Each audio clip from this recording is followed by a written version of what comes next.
Eh bien, le 26, il s'est passé donc le pré-colloque du colloque des peuples africains sur la démocratie en Afrique.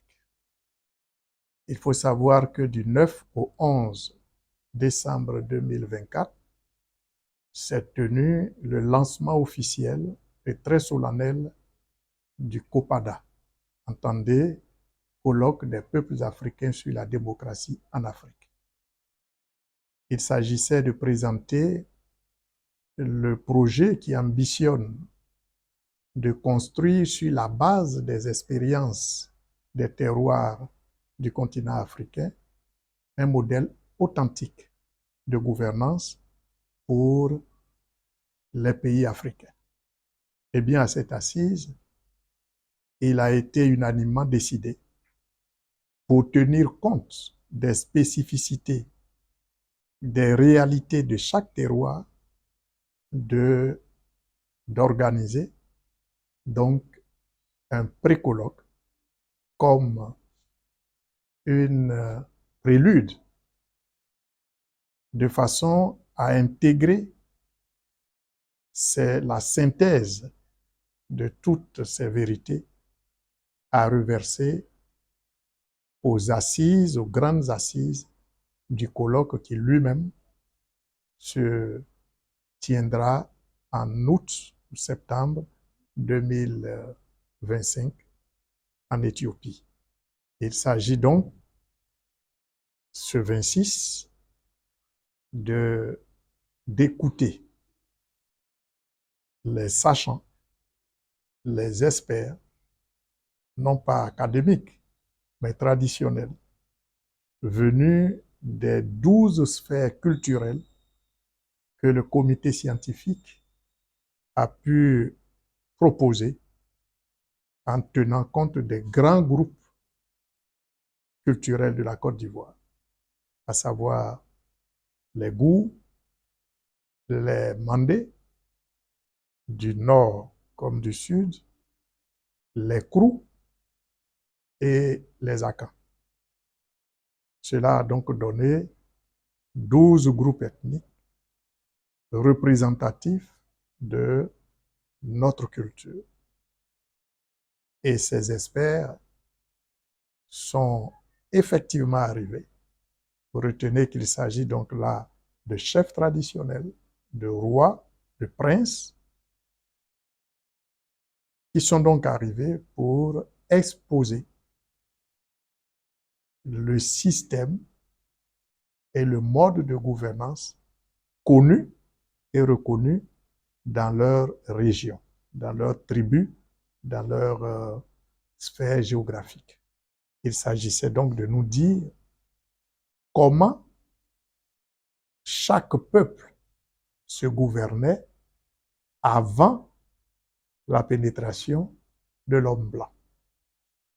Car nous savons bien que cette pénétration est intervenue il y a juste 3 ou 4 siècles, mais qu'avant, le continent existait bel et bien. Mais après donc les pré-colloques, il faut signaler encore une fois que ce qui s'est passé ici en Côte d'Ivoire se passera dans chaque pays, donc dans les 54 pays.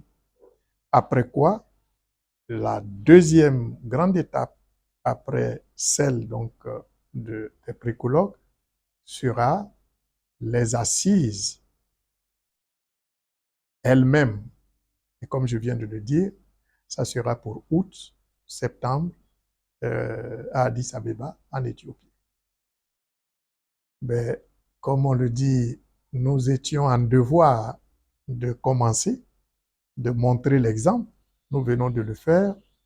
Bien entendu, mon appel à l'endroit de toutes les coordinations déjà installées, il y en a plus d'une trentaine, eh bien, sera de dire que le colloque est prévu pour août. Ça veut dire que nous n'avons plus que 6 petits mois. Il va falloir que chacun puisse donc s'organiser pour pouvoir tenir dans le délai son pré-colloque. Et en la matière, nous nous tenons à leur disposition avec toute l'équipe du comité scientifique, toute l'équipe de la coordination COPADA Côte d'Ivoire pour partager l'expérience ivoirienne et voir comment nous pourrons booster dans chaque pays l'organisation de ces pré-colloques. Bien sûr que nous en appelons à la mobilisation de tous les compatriotes africains. Mais je voudrais, si vous le permettez, revenir sur les satisfactions de ce pré-colloque.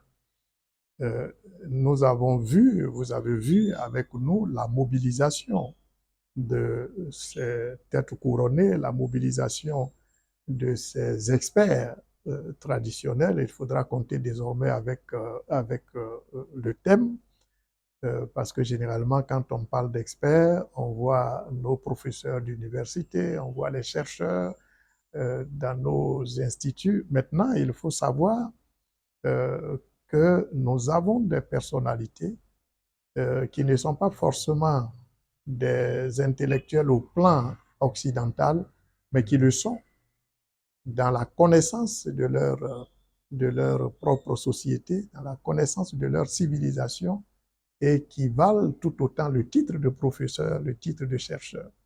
Vous avez vu leur mobilisation, ils sont venus nous édifier de comment cette Afrique multimillénaire d'antan, cette Afrique du fond des âges, arrivait à se gouverner sans que l'on parle de crise aiguë, de guerre tous les 5 ans.